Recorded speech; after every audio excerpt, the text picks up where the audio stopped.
pembelajaran, alangkah baiknya kita berdoa terlebih dahulu. Ayo, ketua kelasnya Mas Aris, silakan memimpin berdoa. Oke Bu, mari kita berdoa. Berdoa mulai.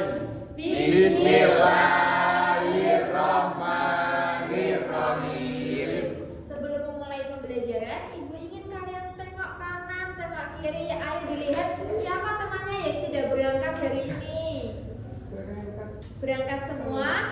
Alhamdulillah. Setelah itu Ibu ingin kalian berdiri semuanya. Ayo berdiri. Nanti kalau Ibu bilang pagi, kalian tepuk 1 kali. Kalau bilang siang, kalian tepuk 2 kali. Kalau bilang sore, kalian tepuk 3 kali.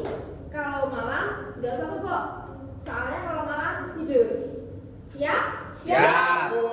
Pagi, sore, malam, pagi, siang. Fokus semua? Fokus.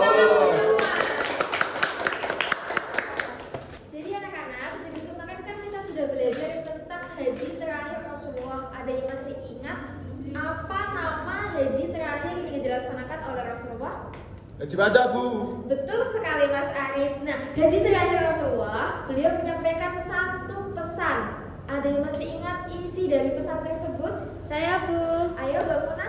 pada hari ini telah aku sempurnakan bagimu agamamu dan telah aku cukupkan nikmatmu kepadamu dan telah aku ridhoi Islam itu sebagai agamamu. Betul sekali. Jadi pada haji terakhir Rasulullah, beliau menyampaikan pesan kalau Islam itu sudah disempurnakan.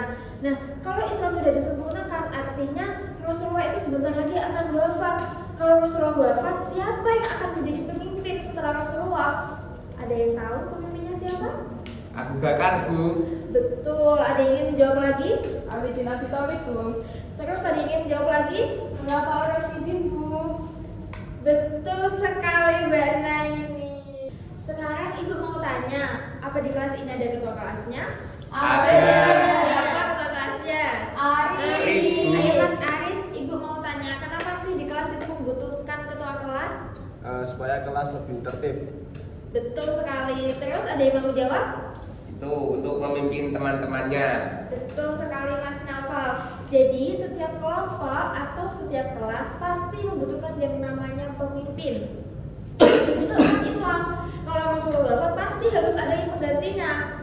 Nah, pengganti Rasulullah dinamakan dengan Khulafaur Rasyidin. Nah, pada hari ini nanti kita akan belajar bersama tentang siapa saja sih Khulafaur Rasyidin dan juga tentang sifat-sifat yang diteladaninya.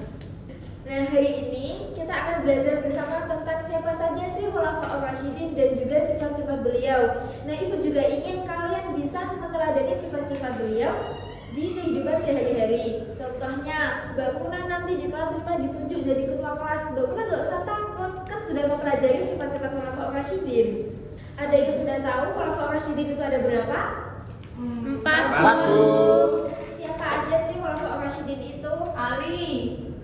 Terus, Umar, betul sekali. Terus, Abu Bakar Bu. betul sekali. Terus ada yang menjawab? Utsman. Nah, jadi Khulafaur Rasyidin itu ada 4, Abu Bakar, Umar, Utsman, dan juga Ali. Jadi anak-anak, khalifah pengganti pertama Rasulullah yaitu Abu Bakar. Abu Bakar dikenal dengan as-siddiq atau orang yang sangat jujur. Sekarang Ibu mau tanya, kenapa sih jadi pemimpin itu harus orang yang jujur?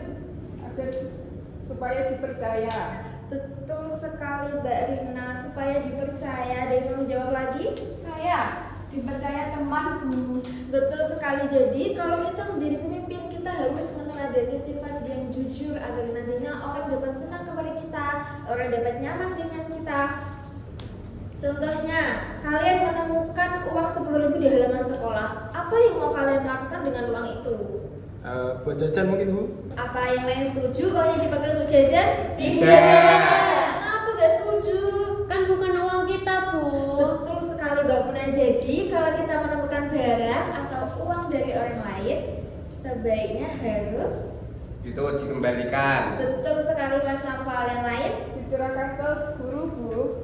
Nah, itu adalah salah satu contoh kita meneladani sifat Abu Bakar yang bersifat jujur. Sekarang Ibu mau kalian berhitung 1 sampai 2. Dimulai dari Mbak Naini. 1, 2, 1, 2, 1. Nah, kelompok 1 berada di kanan, kelompok 2 berada di kiri.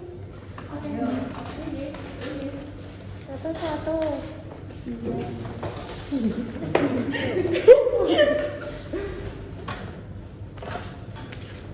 Sekarang ibu punya 2 kartu, kartu A dan kartu B. Nanti yang mendapat kartu B harus membacakan petunjuk yang ditulis di sini. Lalu yang mendapat kartu A harus menebak sesuai petunjuk ini. Siap? Siap, Bu. Ayo yang maju pertama silahkan. Aku dikenal memiliki sifat pemalu yang sangat luar biasa. Yang kedua, pada masa kepemimpinanku, mushaf Al-Quran diseragamkan agar tidak terjadi perbedaan baca. Umar bin Khattab. Apakah betul? Salah. Ayo petunjuk yang lain. Aku berasal dari Bani Umayyah. Aku menjadi khalifah ketiga dan Khulafaur Rasyidin. Utsman bin Affan. Ya, betul. Tepuk tangan untuk kita semua.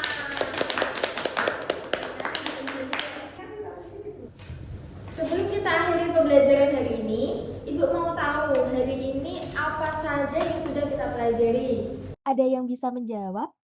Saya belajar bahwa setelah Rasulullah SAW wafat, ada 4 pemimpin yang disebut Khulafaur Rasyidin. Betul sekali. Ada yang mau menjawab lagi? Sekarang saya sudah tahu kalau Abu Bakar mempunyai gelar As-Siddiq karena beliau sangat jujur.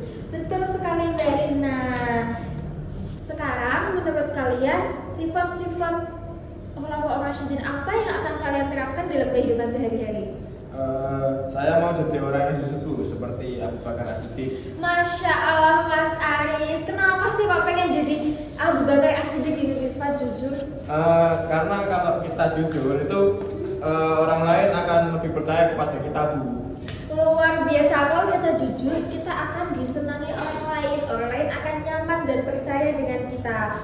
Baik anak-anak, siapa yang mau membantu ibu menyimpulkan materi pembelajaran hari ini? Saya, Bu. Oke Mbak Muna. Hari ini kami belajar tentang 4 Khulafaur Rasyidin, yaitu Abu Bakar, Umar, Utsman, dan Ali. Kami juga belajar mengenal dari sifat jujur, adil, dermawan, dan cerdas dalam kehidupan sehari-hari. Betul sekali, terima kasih ya Mbak Muna. Anak-anak, hari ini kita sudah mempelajari tentang menjadi pemimpin itu bukan hanya orang dewasa. Kita juga bisa menjadi pemimpin untuk diri kita sendiri. Kita bisa bersifat jujur dengan orang lain, kita bisa rajin belajar, dan saling menolong dengan sesama teman. Untuk tugasnya, kalian mengerjakan uji kompetensi di halaman 15 ya. Bisa dicatat semuanya. Untuk materi selanjutnya, kita akan mempelajari perjuangan dan jasa-jasa Khulafaur Rasyidin dalam menyebarkan ajaran Islam. Ibu tutup pembelajaran hari ini. Semoga pembelajaran kita dari awal sampai akhir dapat bermanfaat bagi kita semua. Mari kita tutup dengan bacaan hamdalah bersama. Alhamdulillahirabbil alamin.